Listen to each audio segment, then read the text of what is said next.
네, 안녕하세요. 여러분들 반갑습니다. 데이어 멘토 광혁철입니다. 오늘 알아볼 기업은 IS 동서인데요. 이 IS 동서는 여러분들도 아시다시피 건설사이죠. 오늘 말씀드릴 내용은 이 IS 동서가 건설사로 알고는 있었지만 중간지주사 역할로 다른 사업도 진행 중에 있다는 사실인데요. 상당히 복잡한 지분 구조 여러분들과 함께 파헤쳐 보도록 하려고 하는데 같이 한번 확인해 보면서 천천히 얘기 나눠보도록 하겠습니다.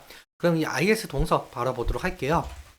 IS 동서 여러분들도 아시는 내용이겠지만 먼저 건설사이고 그리고 종속회사로 환경사업과 기타 사업도 함께 한다라고 나와 있죠. 그리고 IS 동서가 2월 7일에 실적 발표를 했었는데 그 부분 함께 보도록 할게요. 일단 2022년 대비 매출액이 마이너스 10%, 영업이익이 마이너스 1%, 법인세 비용 차감전 계속 사업 이익이 플러스 15%, 당기순이익이 23% 지금 이라고 나와 있는데 그 매출액과 영업이익은 마이너스인데 당기순이익 부분에 대해서 어떻게 플러스가 나왔는지 의문이 들 수가 있어요. 그래서 여기 함께 보시면은 좀 크기가 작으니까 제가 키워볼게요. 손익 구조 변동 주요 원인이 지분법 주식 처분 이익에 따른 당기순이익 증가라고 나와 있습니다. 여기서 하나하나씩 좀 살펴보도록 할 텐데 먼저 지분법이 무엇인지에 대해서 알아보도록 할게요. 지분법이란 다른 회사의 손익을 보유 지분만큼 투자 회사의 경영 실적에 반영하는 제도인데 보통 다른 회사의 20% 이상 투자한 경우와 20% 미만 투자를 했어도 중대한 영향력을 행사 행사를 할 수 있는 경우 지분법이 적용되는데 가정해 보자면 A라는 회사 지분을 20% 정도 가지고 있고 그리고 A라는 회사가 이익이 100억 정도 나왔다라고 한다면 그중 20%인 20억에 대한 것을 여기 투자 회사의 실적에 반영이 되는 것이죠. 그렇다면 다시 돌아와서 지분법 주식 처분 이익이라고 했습니다. 그러면 주식을 처분했다라는 소리인데 그렇다면 IS 그룹의 지배 구조부터 함께 살펴보아야 합니다. 지배 구조를 보시면 상당히 복잡하죠. IS 지주 밑에 IS 동서 그리고 IS 동서 밑에 이렇게 지배를 하고 있습니다. 사실 IS 동서가 중간 지주사 역할을 하고 있다라고 보시면 될 것 같은데요. 그렇다면 저희가 같이 보아야 할 것을 좀 키워봤는데 IS 동서는 이렇게 100% 지분을 가지고 여기 이러한 기업들을 지금 지배를 하고 있고 그리고 인선 ENT 45% 정도로 지배를 하고 있습니다. 여기서부터 내용이 상당히 어려워지게 되는데 딱 한 2, 3분 정도만 집중해 주시면 정말 감사할 것 같습니다.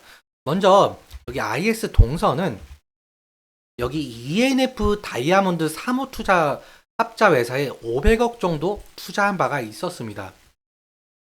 이 합자회사는 ENF 프라이빗 에쿼티가 설립한 특수목적 법인인데 즉 특정한 목적을 달성하기 위해 만든 회사라 일회성 회사이고 KG ETS로부터 코어 엔텍을 인수하는데 이용하기 위해서 만든 회사인데요.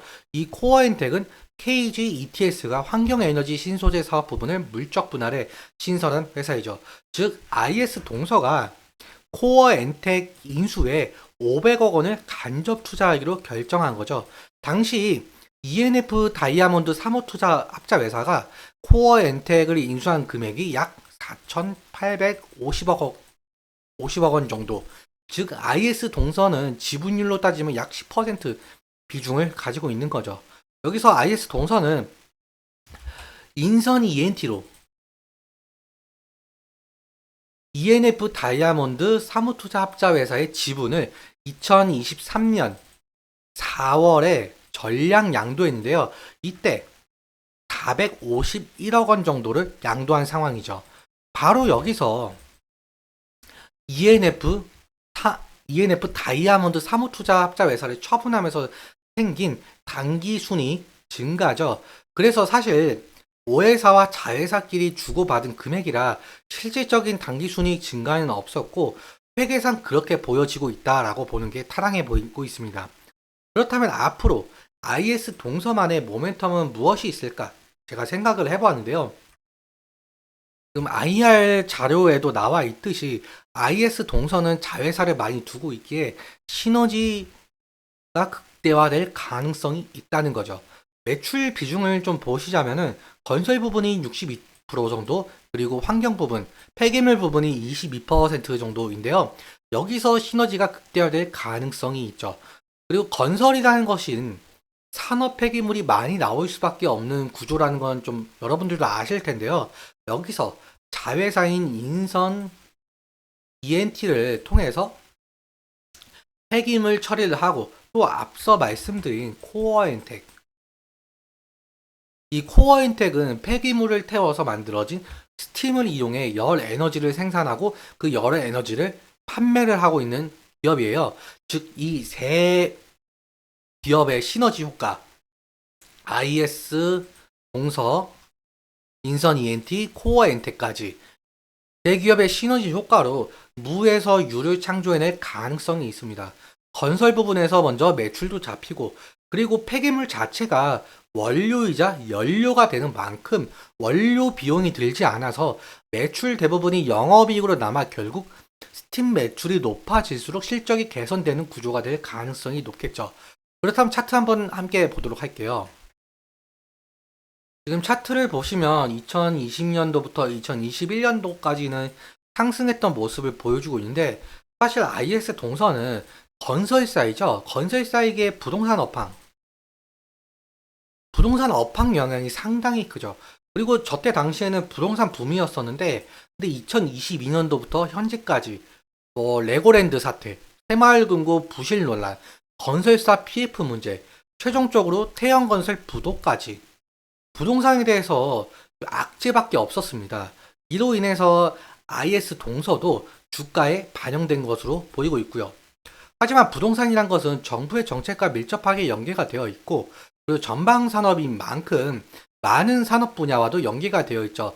철강이라든지 시멘트 등등등. 그래서 정부 입장에서는 부동산이 무너지지 않게 정책을 내야 하는 상황이고, 당장 다음 달에 총선이죠. 총선이 끝난 후에 부동산에 대해서 어떤 대책이 나올지 체크해 봐야 되는 이 부분인 것 같고, 그리고 앞으로 부동산 업황이 살아나게 되면 폐기물 처리 업체인 인선 ENT와의 시너지가 극대화되면서 실적 부분도 되살아날 가능성이 있어 보이죠. 사실 아직까지는 부동산 업황이 좋지도 않고 태양건설 사태도 있는 만큼 상승 여력이 부족한 부분이 많이 있어 보이고 있습니다.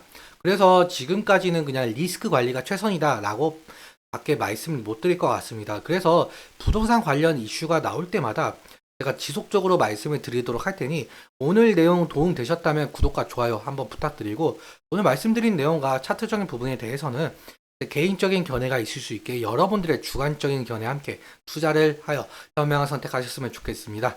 오늘도 시청해주셔서 너무 감사하고, 지금까지 멘토 권혁철이었습니다. 감사합니다.